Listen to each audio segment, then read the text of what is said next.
Bom dia, boa tarde, boa noite a todos. Estamos juntos mais uma vez, nossa página 7 Live, às 11h23 da noite, horário de Brasília, aqui na cidade de Bauru, São Paulo. Sou o Bruno Henrique de Souza Mangueira, Bruno Mangueira, professor de História, Geografia, Sociologia e Filosofia. Atuo na área de ensino médio, cursinho, né, também cursos técnicos. Tenho pretensão, objetivos, vou chegar a dar aulas em faculdade e também desenvolver palestras. Aliás, já tenho desenvolvido palestras há um certo tempo, aqui na cidade de Bauru, São Paulo mesmo, no Instituto Educacional Monte Sião, prioritariamente ali, mas também em alguns outros lugares. Palestras relacionadas à vida como um todo. Eu tenho por objetivo, entendeu, desenvolver uma filosofia de vida que se volte, né, a uma visão otimista em relação à realidade, né, e que também contemple o aspecto social e o aspecto individual, né. Então, o objetivo, né, meu, não só em relação à minha própria vida, mas à vida dos outros, em si, a vida de todos, de uma maneira geral, é fazer sempre esse paralelo. Por isso que, recentemente, eu lancei esse livro, O Poder da Vontade, encontra-se aqui em Bauru, São Paulo, livraria Jalovi, Empório Cultural. Pretendo disponibilizar também pela internet, né, esse livro aqui, para as pessoas possam comprar por uma outra rede aí também. Então, é um livro, O Poder da Vontade. Ele segue a linha de outros escritores, principalmente do primeiro século, que também trabalharam com essa questão da vontade humana, né? Para quem não sabe, vontade humana é uma discussão assim, bem ampla, né? Isso aí vem desde ali dos pré-socráticos, né? E também ali durante ali a fase helenística, principalmente na fase helenística ali na Grécia, também ali na escolástica, enfim, é uma discussão bem ampla. A psicologia também trabalha muito com isso. É lógico que esse livro não é extenso, mas o objetivo do livro em si é trabalhar essas questões relacionadas aí à vontade humana, mas, né, com viés ali à sociedade, né, à vida como um todo, não procurando desenvolver assim uma espécie de solução mágica para os nossos próprios problemas, mas também não deixando de lado a nossa participação frente a essa nossa realidade. O que queremos falar a respeito de hoje é a respeito da condenação do ex-presidente Lula. Então sabemos que o ex-presidente Lula ele foi condenado ali no TRF4, ali em Porto Alegre, né? Ele foi condenado ali, já em segunda instância, né, 2 anos e 1 mês de prisão pelos 3 aí desembargadores, no caso, né? Então, qual foi o motivo da condenação do ex-presidente Lula? Eu vou ler aqui. Os 3 ministros da 8ª turma do TRE4 votaram por manter a condenação e ampliar a pena de prisão de Lula em relação à sentença do juiz federal Sérgio Moro. Decisão unânime reduz a única possibilidade de recurso de Lula ao TRF4. Desembargadores consideraram em seus votos: Lula recebeu propina para empreender a OAS na forma de apartamento, no caso do triplex ali no Guarujá.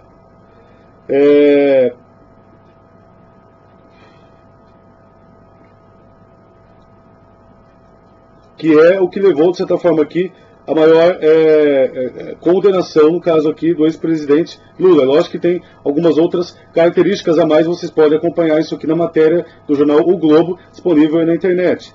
E a defesa do ex-presidente nega as acusações, diz que ele não é dono do apartamento e que não há provas nele receber esse dinheiro da OAS em contratos, aqui no caso aqui com a Petrobras, lavagem de dinheiro. Então a principal condenação do ex-presidente Lula é essa. Então isso daí vem sendo arrolado desde o ano passado, principalmente pelo juiz Sérgio Moro e tal.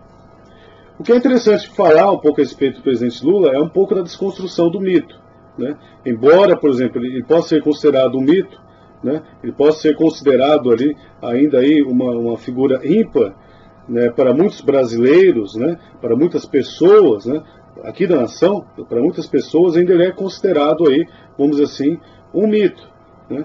Mas para uma outra, vamos dizer assim, grande parcela da população, talvez, provavelmente a maioria, né, dos brasileiros ali, não tem essa consideração tão grande como Lula. E quando que esse processo de perda, vamos dizer assim, de credibilidade começou a ocorrer com o presidente Lula? Para quem não sabe, a primeira vez que ele assumiu através do Mensalão, ali em 2004, 2005, com todos aqueles problemas, né, que ocorreram a partir aí, do Mensalão, 2003, 2004, né, que, de certa forma, foi uma rede de propinas aí que se desenvolveu a partir, vamos dizer assim, da administração do PT frente a esse Congresso. Nós falamos anteriormente que o Congresso ele favorece, entendeu, essa rede de corrupção e propinas, porque você tem múltiplos partidos. Então como que você vai agregar um interesse, como que você vai fazer que um projeto de lei que o presidente desenvolveu ou o Senado, né, seja aceito por todos os partidos, de maneira unânime ou a maioria, infelizmente através de propina. Isso daí ocorre no Brasil, não é de hoje.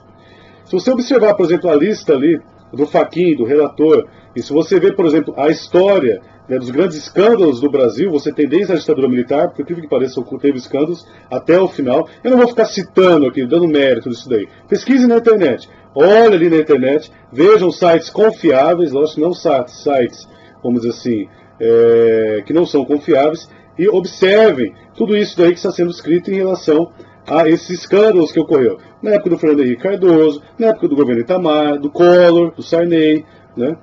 Por que eu estou dizendo isso daí?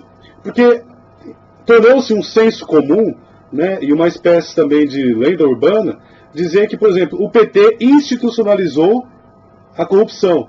Que antes a corrupção ela não era algo assim tão corriqueiro, ela acontecia, vamos dizer assim, aos poucos ou de vez em quando, ou em alguns fatos isolados.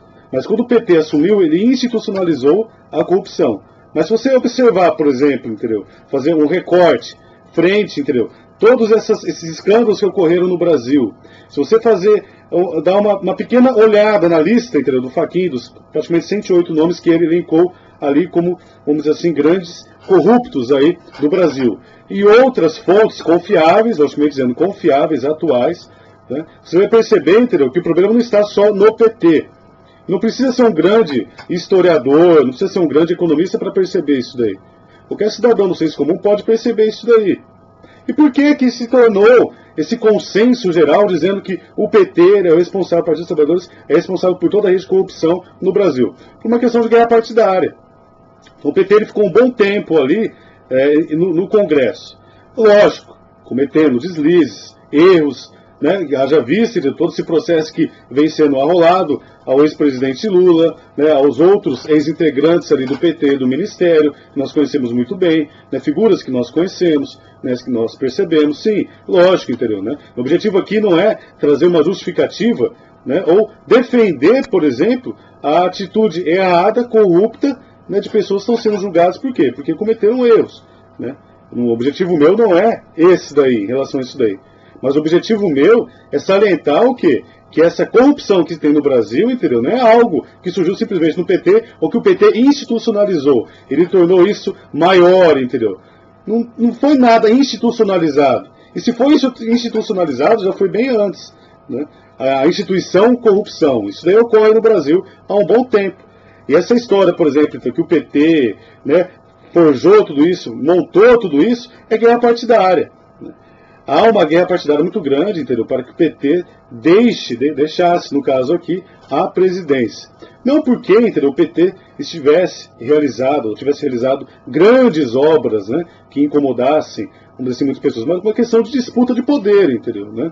Embora saibamos que o PT foi, sim, responsável por grandes transformações de ordem social que não tinham acontecido no Brasil anteriormente.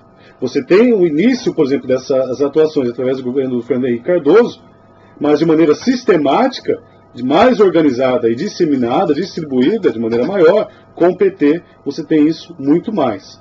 É lógico que, por exemplo, entendeu, as ações sociais desenvolvidas pelo PT ou qualquer outro partido que seja, elas não devem ser perenes.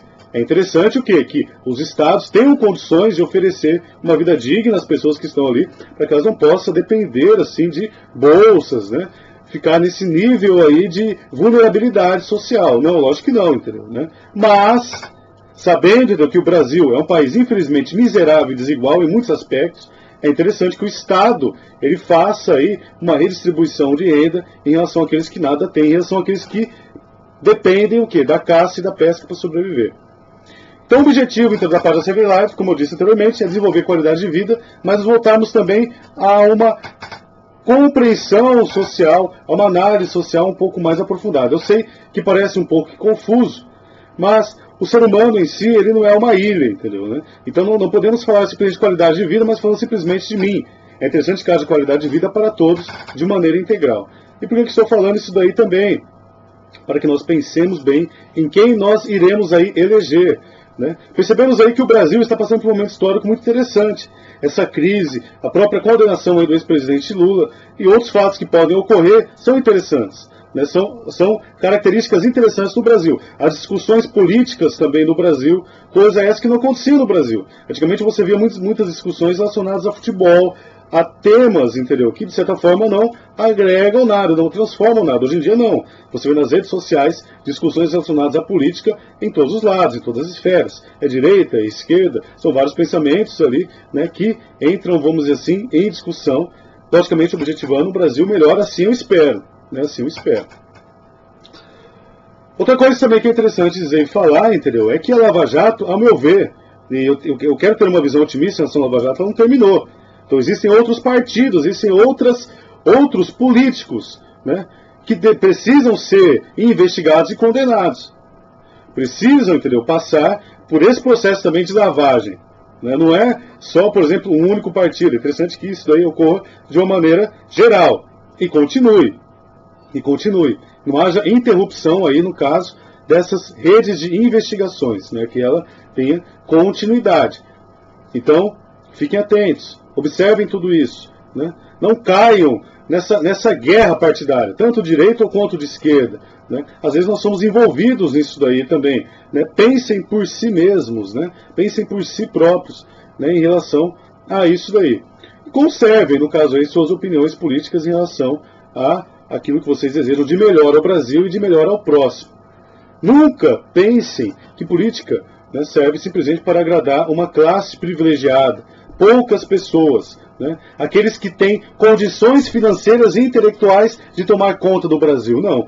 Uma política saudável é aquela que faz com que haja uma educação realmente eficaz, que transforme vidas, que dê oportunidade para que todos consigam, com esforço, com trabalho, sim, né, resolver, mudar, participar ativamente da cidadania brasileira, não só uma parcela privilegiada que pode, de certa forma, escolher aquilo que é bom ou mal para o resto da população. Não.